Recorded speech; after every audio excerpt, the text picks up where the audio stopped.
Hello friends, welcome to our online channel. Myself Chetan Jadhav. So in previous lecture we have seen that the what is the DNC, just overall information about the DNC. What is the meaning of the central computer? By using these different machines, we are going to interconnect with each other, and we are sending the information to the required machines. So we will see the next part, that is components of the DNC. In that first, that is a central and mainframe computer. By using this mainframe or central computer, we are going to give the instruction and we are sending the part program as a required machines only, to call or send the part program to individual machines as per the requirements. Second, bulk memory. To store the all the part programs required for all CNC machine tools, we are going to store the part program in the bulk memory section, and we are going to circulate that part program which machine is required. For that machine only we are going to supply that part program. Telecommunication lines. By using this telecommunication line, we are going to interconnect the different machine to a single machine, that is a central machine. To communicate purpose, we are going to connect this all the system to the one central computer. Next, post procedure. To convert this instruction into the particular coding system as per particular machine tools, we are giving as the input as a part program. From that part program, we are converting that instruction, decoding that instruction to the particular coding system as per the requirement of the machine tool. And last one, machine tools. Example, NC milling, NC lathe. These are the example of the machine tools.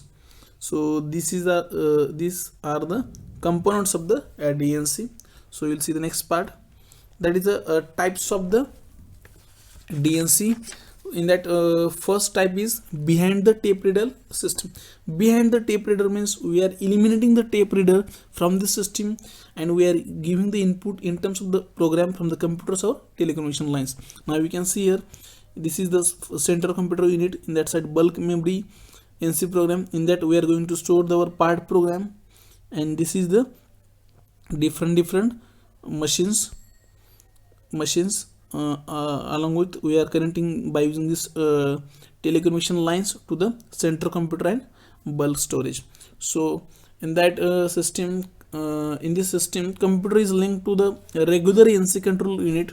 The replacement of the tape reader by the telecommunication lines to the DNC computer is gives BTR name to it. Okay, so this is the first type of the DNC. So we'll see the next type, that is the second type, special machine control unit. Okay, as compared to previous one, only one part is inserted in between that computer and machines, that is a special machine control unit. This type in DNC is eliminated the regular CNC NC controller and replace it with the special machine control unit, that is a MCU. Facilitate the communication between the machine tool and the computer. That what is the function of the MCU? MCU actually communicate in between the machine tools and computer, that is the DNC computer. That is the major work of the special MCU. Okay, so this is the second type. So we'll see the benefits of the direct numerical control machines. It provides greater flexibility. We are using automated machines, so we will get the more flexibility to change the program, change the management system. So it will be automatically improve the method or alter the method. Second, it eliminates the use of the punch tape and tape reader. So in that previous chapter, NC system, they are going to use as an input device as a punch tape and tape readers, but in that system, CNC DNC, we are going to eliminate this system, and we are going to use as an input device to computer and telecommunication lines to transfer the part program to central computer to the machine tool. Third one is it has more computational capability because of the use of the software rather than hardwired devices. In that NC system is a hardwired devices, but in that CNC DNC, it is a totally based on the software. So we will give more computational capability to doing the operations or machining purpose. It collects, processes, and reports the reproduction performance data from the NC machines. From the NC machines, we are getting reports regarding that machining or programming. So we'll collect that all the reports and production data, and we will store our code at one place. That facility we will provide in that system. It provides central control of the machine tools. In this system we are controlling all the machining from the central computer, so that facility we have to provide it. Next, 6, it increases the productivity and save the time as compared to the conventional machining. In this CNC DNC machining, by using this machining we can use this machine long time, so we'll get more production. It will be increase the productivity and it will be save times. 7, it provides a convenient storage of the NC part program in the computer files. Already we have seen in that DNC part program types. You have seen that one block is there, that is a bulk memory NC program. So from that we have store the part program, and as per requirement of the machine tool we are going to distribute or supply that part program to different machine tools. So this is the benefits of the DNC. So next, drawbacks or limitation of the DNC. First, that is a high cost of the computer hardware. Obviously we are using the automated machines, so it cost will be high. The number of the machines which could be controlled by one computer was limited. So here one limitation is there, just central computer is controlled by only limited number of computer. So computer software was limited for maintenance, scheduling, control and data collection. A backup computer was usually required. We are using software based machines, so it is required to store all the data for future purpose. So quite it is difficult for data collection, controlling, and it will be required more maintenance. So this is a important drawback for the DNC system. So this is the drawback of the CNC DNC.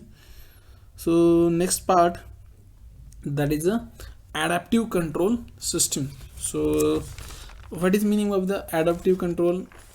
So the concept of the adaptive control aims to reduce the in-process machining time by the responding in manner so as to make optimal use of the machine capability.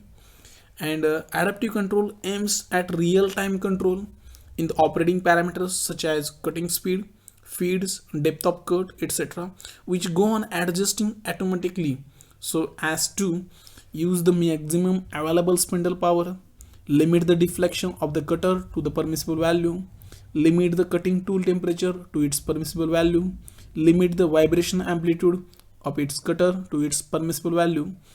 So the variability in the machining condition could be due to any of the following, like variable geometry cut in the form of changing depth of cut. So due to changing width of the cut, the feed rate can be reduced if the depth or width of the cut increases as machining process. Okay. So second, that is a variable workpiece hardness. Variable workpiece hardness due to the presence of hard spot and non-homogeneity of the material. In such a case, feed rates are reduced to prevent excessive tool wear. Next, that is a workpiece rigidity. To many cases, workpiece rigidity varies depending on the section being machined. Last, ear gaps during cutting. In many cases, the workpiece geometry is such that no machining needs to be performed for certain sections due to the presence of the ear gap, and the feed rate in such cases should be increased to the maximum to reduce the machining time. Okay, so these are the some situations where adaptive control system we can use. So next point is the types of adaptive control system. In that, first type is adaptive control optimization. You can see one formula is there, IP is equal to mu by tau. So here IP is index of performance, mu is a material removal rate, tau is a tool wear rate. So IP we can measure overall performance. The system keeps a measure on various parameters such as cutting torque, tool temperature, tool wear and machine variables. That time we can use this type first, that is adaptive control optimization. So this is the type first, we will see the type second. This is a second type, that is the adaptive control constraint, that is ACC. You can see one image is there. In that, process variables parameters such as torque, force, vibration is there used. One roller is there just traveling through these sheets. Now you can see the one graph is there, tool travel versus feed for tooth. In that, in this form of the adaptive control, constraints are placed on the measured process variables. The system measures parameters such as cutting forces, torque, spindle, motor power, and current, tool wear, tool deflection, cutting temperature, vibration, etc. with the help of the sensors and transducer. Okay, so advantages of the control system, we'll see. It increases the production rate by adjusting the different variables to achieve higher metal removal rate. Second, it increases the tool life by efficient and uniform use of the tool cutter. Third, it also increases the machine life by avoiding the vibrations and deflection due to the high cutting force. And there are less chances to human errors because of less involvement of person. In that automatic system, we are using more facilitated machine, so obviously there is a less labor because of the everything is doing by machine own. So here human error chances will be less. It provides more safety due to the part machine, so it will be give more safety. Easier part program, easy to give part program. Increase accuracy by meeting tolerance as a constraint. We will get more accuracy in terms of the tolerance. So these are the some advantages of the adaptive control system. So this is overview about the adaptive control system. Now you can see this is the adaptive control system. What is the use of this adaptive control, what is the objective, what is the different area here we can use the adaptive control system in the form of the depth of cut, hardness, rigidity, cutting. This is the types of first type adaptive control optimization, second type adaptive control constraint, and overall advantages of the adaptive control system. So our chapter is over. So we will see one extra, that is the content beyond syllabus. One part is there, water jet cutting CNC. So this is the industrial tool capable of the cutting a wide variety of the material up to 200 mm thickness using very high pressure, that is a 210 to 620 megapascal jet of the water or a mixture of the water and abrasive instant. Now you can see this is the machine setup is there, and this is that partial section of that machine. So you can observe that that material they can cutting up to the 200 mm thickness and up to by using this various high pressure, that is a 210 to 620 megapascal. So some advantages of this water jet cutting machine is a wide variety material can be cut. By using this machine we can cut the different types of material. Part deformation avoided, burr free cutting, smoke free, rapid setup time, no tooling required, reduce secondary operations. So these are the advantages of the water jet cutting CNC machines. So these are the some objective questions related from this chapter on CNC machine tools. Like this, some MCQ question is there. So here our chapter is over. So thank you so much. Hopefully you might have enjoyed the lecture. Then please do like the video and know your thoughts in comments. Please do share this video among your friends and don't forget to subscribe to our channel. After subscription you can press the bell icon to never miss the notification regarding our new videos. Thank you so much.